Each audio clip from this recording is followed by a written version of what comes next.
Hello, everyone. Welcome to episode 3, also called Mile 3, of the Happiness in the Long Run podcast on this Olympic year life marathon training session or course. Before we begin today, I want to talk a little bit about how you can get this book. Some of you have asked me about that. The best way to get it and the best deal to get it is to email me your desire. Now, the email that is best to email me at is literally my name, William F. McBride, 1954 1954 at gmail.com. William F. McBride, 1954 at gmail.com, and I'll make sure you'll have a book in the mail with a good deal as soon as I receive the information. We'd love to have you have this book because that is one of my own life marathon goals this year. So today, our contest is called Connecting Through Crisis. So the Thriving Contest Challenge is to somehow find a way to connect to a larger picture in the face of a crisis. Because sometimes a crisis, it get throws us off pace, off course, and we need to figure out what to do in the face of a crisis. But the good news is that when you do face the crisis, you develop skills that you never thought you knew when you take it seriously. So my prompt today to make a point to develop the skills is a baseball. I'm going to use a baseball for two reasons. One, I'm going to use it to help us develop skills when life throws you a curveball, when you're at the plate, at the home plate, and wondering what to do with all these changes that come your way. But two, I'm also going to use the baseball as a prompt to show you what you can do when you're on the mound, when you're in leadership role, to throw life a curveball itself. And the stories are taken from the pace setter of this particular chapter, and that happens to be an electrician. An electrician is really big at connecting, right? Connecting positive and negative energies to produce light. But this particular connector, this particular pace setter, happens also to be my grandpa Frank Duffy, who to me is a great example of someone who is able to thrive, was able to continue connecting through crisis. So I'm going to tell a few stories from his life. They're in the book, but I will examine them a little more carefully, given our point, so that you can learn some skills that will help you face crisis in a thriving way. And I've used also some wisdom from experts, too, on this particular matter. So the first thing you need to do in the face of a crisis, and the first thing my grandpa did, was to slow down and talk to yourself. I'm talking about this as the connecting tongue. And the tongue is something that represents your voice, your words, your thoughts, your one-liners, things that you say to yourself, you think to yourself, in the middle of a crisis that's important to move you forward.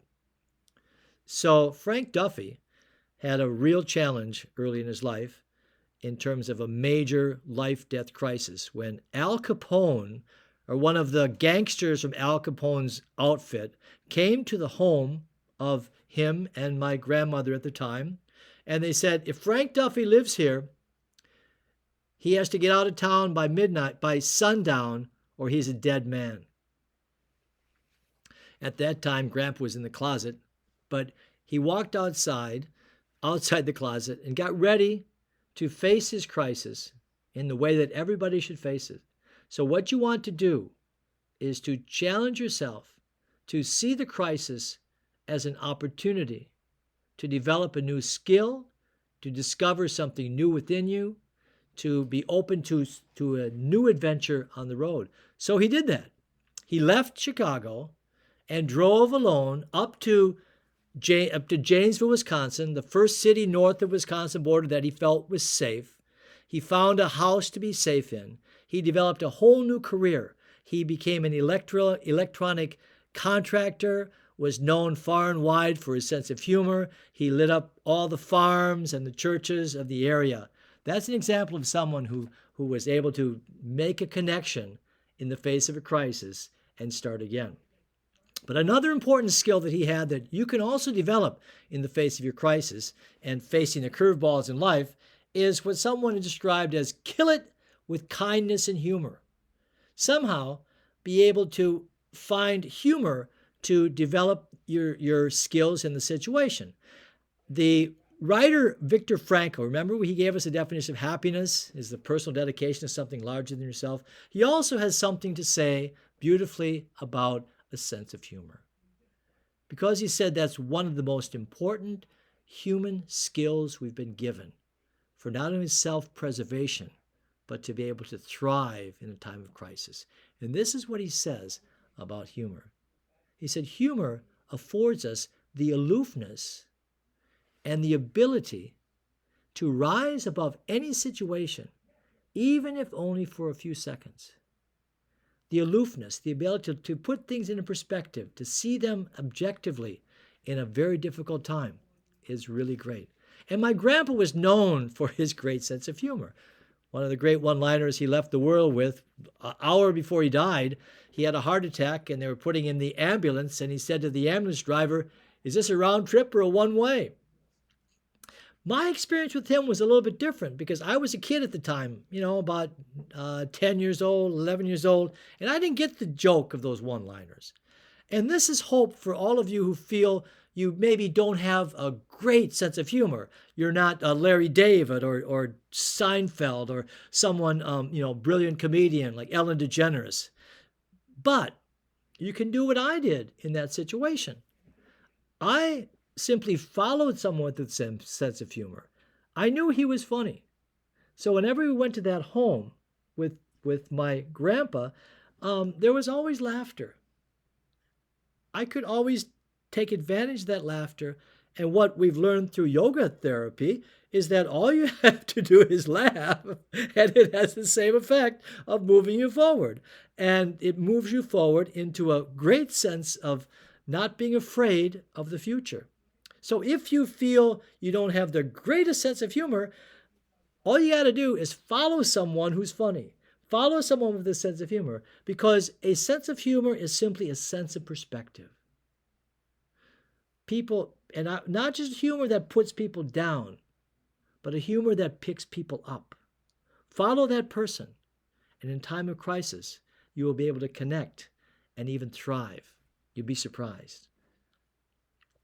And finally, what we're told in terms of what to do when life throws you a curveball is to simply go out there. Don't be afraid to make a move, to take a swing, to do something that will move you forward. And that's why whenever we talk with my grandpa, he would always give us something to send us forward. He gave us bubble gum to chew on in the future, and really enabled us the wisdom and the strength of going forward. But one final thing before I forget, in terms of what to do when life throws you a curveball, is what one writer says to treat yourself with kindness, or another way of looking at it is to refresh your mindset. Because when you face crisis, it's very tiring. And our mind can be very tired, and we don't make good decisions. Crisis literally means a turning point. We don't make good decisions when we're tired. So we need to give ourselves something that refreshes our mindset and moves us forward. And my grandpa, Frank Duffy, always gave us something on Sunday afternoons when we were tired and worried going into the next week. He gave us, thanks to my Aunt Helen, he gave us a Pepsi float. So we put the Pepsi in, put the ice cream in, and we would savor the flavor of the Pepsi float. So when you face a crisis, I challenge you to refresh your mindset. Treat yourself to something sweet. And even when life is bitter, that little bit of sweetness can move you forward with a great sense of hope. So those are the things when life throws you a curveball. But what about when you're on the mound and you have a chance to change your fate, to twist your fate, to move forward and throw life a curve? Well, that's interesting, because my grandpa Duffy one day took me aside and he showed me how to throw a curveball. And I'm going to follow his advice and give you his advice to show you some things you can do if you want to throw life a curveball as you're facing your crisis, because that's the best way when you kind of have the final laugh. So the first thing you do in facing your crisis, whatever it is that keeps you from going forward in your life marathon, is you get a grip. Get a grip. Look at the situation you're in and get a grip. To look at the target, to look forward. Remember a few weeks ago we talked about the skill of looking forward. And we also talked about reaching out. Reach out with your hand, look at the target, look very carefully forward. Now, you're not throwing a fastball at life, because that's predictable. You're throwing a curve. And Grandpa taught me that when you throw a curve, you have to lighten up a little bit on the grip. And when you lighten up on a grip, that gives you more control to twist it when you need to do. So to me, that lighten up in life means to take life, what one person said, take life seriously, but so seriously that you can take life lightly. Don't be afraid to lighten up in time of crisis, just a little bit, so you have a little bit more control of the situation. So that's a very important skill. The third thing you need to do as you're facing the target and is to prepare your timing of when to turn, when to make the turn of phrase, the twist, tell the story that turns things around. So think about, remember, the connecting tongue. What do you want to say to yourself? When do you want to add that one-liner that really changes things? How do you want to find timing in a difficult situation? And when to throw that curve? Can't do it. Don't be obvious about that. Be surprising about that. And always with pitching, always with life, always when you reach out, follow through your motion. And get ready, first of all, for the response of your opponent who's at the plate. Don't panic. Get your feet set and prepare to take the next best step. So that's the way to throw life a curveball. And I challenge you also, when life throws you a curveball, don't forget the lessons of my grandpa. Don't forget the lessons of maybe a pace setter in your life, someone who has helped you to connect in time of crisis. So as always, we have our grateful, our thankful, all these words of thanksgiving in all different languages. We call it the grateful cup of kindness. And the beverage I'm going to use is, guess what? Pepsi, in memory of the Pepsi float that Aunt Helen used to make for us. So as you go forward another week, mile 3, connecting through crisis, look forward at whatever your marathon goal is. Face the crisis as well as you can. Don't forget the lessons of how to accept that courage, especially what's on your mind, what you say to yourself. And this is my toast for you and for us as we face the future. Salud to health, l'chaim to life, and of course, cheers to you and the best of the thriving you.